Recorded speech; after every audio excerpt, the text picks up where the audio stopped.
भगवान शिव और भगवान विष्णु के बारे में तो आप सभी जानते हैं, लेकिन क्या आप इन दोनों के पुत्र के बारे में जानते हैं?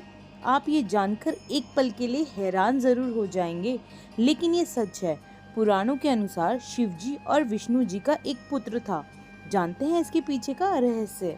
भगवान शिव और भगवान विष्णु के पुत्र का नाम था अयप्पा।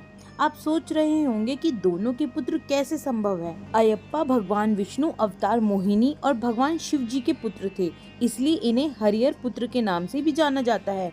पुराणों के अनुसार ये शास्ता के अवतार थे। ये कथा महिषी नामक दैत्य के वध के लिए भी जानी जाती है। त्रिदेवियों ने अर्थात दुर्गा जी ने दुष्ट दानव महिषासुर का वध कर दिया था। महिषासुर की मृत्यु के बाद उसकी बहन महिषी प्रतिशोध की अग्नि में जल रही थी। उसने अपने भाई की ही तरह ब्रह्मा जी की आराधना शुरू कर दी।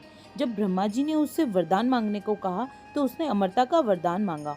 ब्रह्मा जी ने ये वरदान देने से मना कर दिया और कहा इसके बदले कोई और वरदान मांग लो। तब महिषी को एक युक्ति सूझी। उसने कहा, हे ब्रह्मदेव, आप मुझे ऐसा वरदान दीजिए कि मेरा वध भगवान शिव और भगवान विष्णु के ही पुत्र द्वारा हो सके। ब्रह्मा जी उसे ये वरदान देकर वहां से चले गए।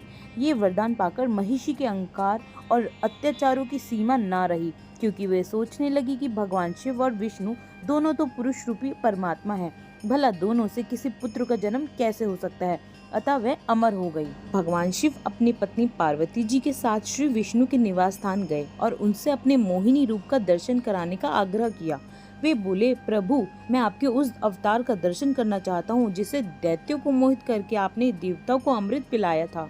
तब श्री विष्णु जी ने श्री ललिता देवी पार्वती जी का एक रूप का ध्यान करना शुरू किया, जो उनके भीतर शक्ति के रूप में निवास करती है। इस ध्यान के फलस्वरूप वे ललिता देवी के एक रूप मोहिनी के रूप में प्रकट हुए, जिसे देखकर भगवान शिव मोहित हो गए। इन दोनों परम शक्तियों के संयोजन से उसी समय एक दिव्य शिशु प्रकट हुआ। उसका नाम हरिहर रखा गया। महाशास्त्र ने दैत्यों का वध किया।